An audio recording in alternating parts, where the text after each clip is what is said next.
Kayamkulam MSM college 1990-92 pre degree batch Snehatheeram കൂട്ടായ്മ Christmas പുതുവത്സര ആഘോഷം വിപുലമായ പരിപാടികളോടെ സംഘടിപ്പിച്ചു. പുതുപ്പള്ളി കൂട്ടുംവാതുക്കൽ കടവ് ബാക്ക് വാട്ടർ ഹബ്ബ് റിസോർട്ടിൽ നടത്തിയ ആഘോഷത്തിന്റെ ഭാഗമായി കലാസന്ധ്യ, ക്രിസ്മസ് കരോൾ, വെടിക്കെട്ട് എന്നിവ നടത്തി. Kayamkulam MSM college 1990-92 pre degree batch Snehatheeram കൂട്ടായ്മ ക്രിസ്മസ് പുതുവത്സരാഘോഷം വിപുലമായ പരിപാടികളോടെ സംഘടിപ്പിച്ചു. നമ്മൾക്കരികിലില്ലാത്ത പ്രിയപ്പെട്ടവർക്കെല്ലാം പുതുവത്സരാശംസകൾ നേരാനുള്ള സമയം കൂടിയാണിത്. Happy new year 2025.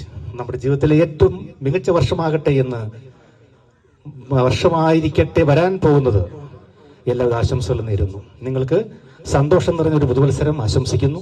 നിങ്ങൾക്ക് ഐശ്വര്യവും സന്തോഷവും സംതൃപ്തി നിറഞ്ഞ ഒരു പുതുവർഷം ലഭിക്കട്ടെ. പ്രതീക്ഷയോട് നമുക്ക് 2025 വരാം. പുതുപ്പള്ളി കൂട്ടുംവാതുക്കൽ കടവ് ബാക്ക് വാട്ടർ ഹബ്ബ് റിസോർട്ടിൽ നടത്തിയ ആഘോഷത്തിന്റെ ഭാഗമായി കലാസന്ധ്യ, ക്രിസ്മസ് കരോൾ, വെടിക്കെട്ട് എന്നിവ നടത്തി. ലോകം മുഴുവൻ സുഖം പകരാനായി സ്നേഹദീപമേ നീ തുറക്കൂ.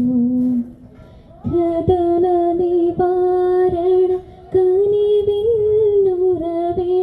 കാട്ടിൻ നടുവിൽ മിഴി തെളിക്കൂ. ലോകം മുഴുവൻ സുഖം പകരാനായി സ്നേഹദീപമേ മിഴി തുറക്കൂ.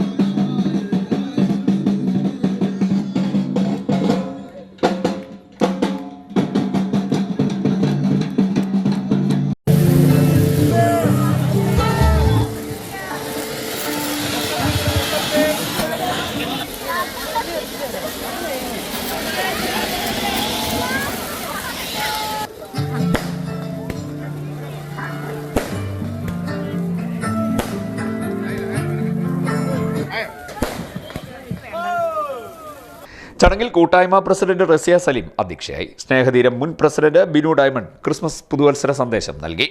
കായംകുളം നഗരസഭ വൈസ് ചെയർമാനും സ്നേഹതീരം കൂട്ടായ്മ അംഗവുമായ ജെ ആദർശ് ആശംസാ പ്രസംഗം നടത്തി. കൂട്ടായ്മ സെക്രട്ടറി മനു രാമചന്ദ്രൻ സ്വാഗതം പറഞ്ഞു. എക്സിക്യൂട്ടീവ് അംഗം ജയപ്രകാശ് അനുശോചന സന്ദേശാവതരണം നടത്തി. എക്സിക്യൂട്ടീവ് അംഗങ്ങളായ ബിജു കൊപ്പാറ, ബിനീഷ് തുടങ്ങിയവർ സംസാരിച്ചു. അംഗങ്ങളെല്ലാം ചേർന്ന് കേക്ക് മുറിച്ചുകൊണ്ടാണ് പരിപാടികൾക്ക് തുടക്കം കുറിച്ചത്. കൂട്ടായ്മയിലെ അംഗമായ കവി റോയി പുള്ളിക്കണക്കിനെ ചടങ്ങിൽ ആദരിച്ചു. കവിതാ പുരസ്കാരം ഉൾപ്പെടെ നിരവധി അംഗീകാരങ്ങൾ സ്വന്തമാക്കിയ പുള്ളിക്കണക്കൻ സാഹിത്യ മേഖലയ്ക്കൊപ്പം സാമൂഹിക സാംസ്കാരിക രംഗത്തും വളരെയേറെ സംഭാവന ചെയ്തുകൊണ്ടിരിക്കുന്ന നമ്മുടെ പ്രിയപ്പെട്ട പുള്ളിക്കണക്കൻ വിഭാവനം ചെയ്ത ഒരു സംഘടനയാണ് മണ്ണല്ല പെണ്ണാണ് വലുത് എന്നുള്ളത്. ഈ 90-92 സ്നേഹതീരത്തിൻ്റെ അഭിമാനം, മലയാളിയുടെ അഭിമാനം ഒക്കെയായ പ്രിയപ്പെട്ട പുള്ളിക്കണക്കൻ എന്ന റോയി കെ ഗോപാലിന് സ്നേഹതീരത്തിൻ്റെ ആദരവ്. അദ്ദേഹത്തെ ആദരപൂർവ്വം വേദിയിലേക്ക് ക്ഷണിക്കുന്നു. അംഗങ്ങളുടെ കുടുംബാംഗങ്ങളും പുതുവത്സരാഘോഷത്തിൽ പങ്കെടുത്തു. കുട്ടികളുടെ വിവിധ കലാപരിപാടികൾ, നാടൻപാട്ട്, അത്താഴ വിരുന്ന് എന്നിവയെ നടന്നു. കൂട്ടായ്മ അംഗം ശ്രീനിവാസ് ആർ കൃതജ്ഞത പറഞ്ഞു. CDNet news, Kayamkulam.